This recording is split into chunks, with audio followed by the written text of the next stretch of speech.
তা গ্রহণ করেছি। প্রধানমন্ত্রীর পদত্যাগ ও বৈষম্য বিরোধী ছাত্র আন্দোলনে সৃষ্ট পরিস্থিতিতে আজ বঙ্গভবনে ৩ বাহিনীর প্রধান এবং বিভিন্ন রাজনৈতিক দলের নেতৃবৃন্দ, সুশীল সমাজের প্রতিনিধি ও বৈষম্য বিরোধী ছাত্র আন্দোলনের কয়েকজন সমন্বয়কদের সাথে আলোচনা হয়।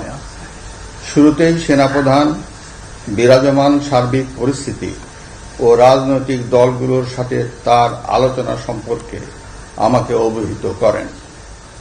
রাজনৈতিক নেতৃবৃন্দও এ সময় তাদের বক্তব্য তুলে ধরেন।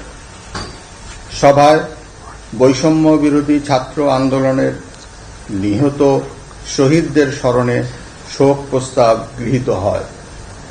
এছাড়া জরুরি ভিত্তিতে একটি অন্তর্বর্তীকালীন সরকার গঠনের সিদ্ধান্ত নেওয়া হয়।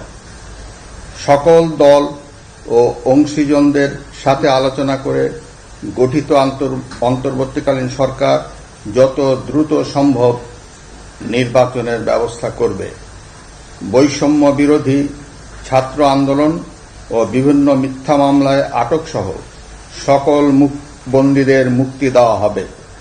বৈষম্য বিরোধী ছাত্র আন্দোলনের নিহতদের পরিবারদের ক্ষতিপূরণ প্রদান ও আহতদের সুচিকিৎসার প্রয়োজনীয় সকল সহায়তা দেওয়া হবে। সর্বসম্মতিক্রমে বিএনপির চেয়ারপারসন বেগম খালেদা জিয়াকে মুক্তি দেওয়ার সিদ্ধান্ত নেওয়া হয়।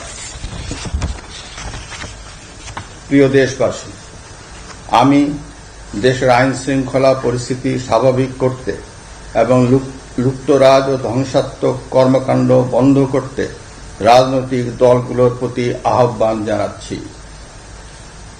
জনগণের জানমাল ও রাষ্ট্রীয় সম্পদ রক্ষায় সশস্ত্র বাহিনীকে কঠোর পদক্ষেপ নেওয়ার নির্দেশ প্রদান করছি।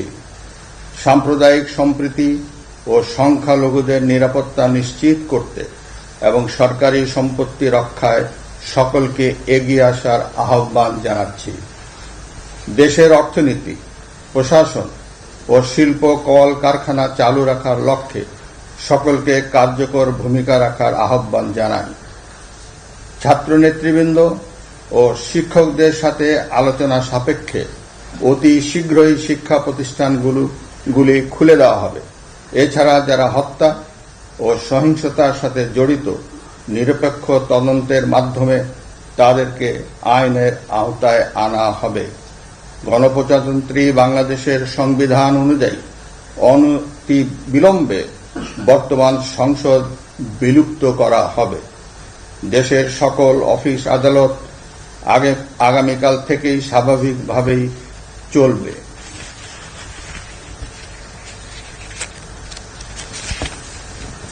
প্রিয় দেশবাসী, আসুন আমরা দেশকে বাঁচাতে একযোগে কাজ করি। পারস্পরিক হিংসা বিদ্বেষ ভুলে ও প্রতিহিংসার ঊর্ধ্বে উঠে দেশকে এগিয়ে নিতে নিজ নিজ অবস্থান থেকে ভূমিকা রাখার জন্য আমি বিনয়ের সাথে আপনাদের প্রতি অনুরোধ করছি। একটি সুন্দর ও সোনালী ভবিষ্যতের প্রত্যাশায় আমরা এগিয়ে যাব ইনশাআল্লাহ।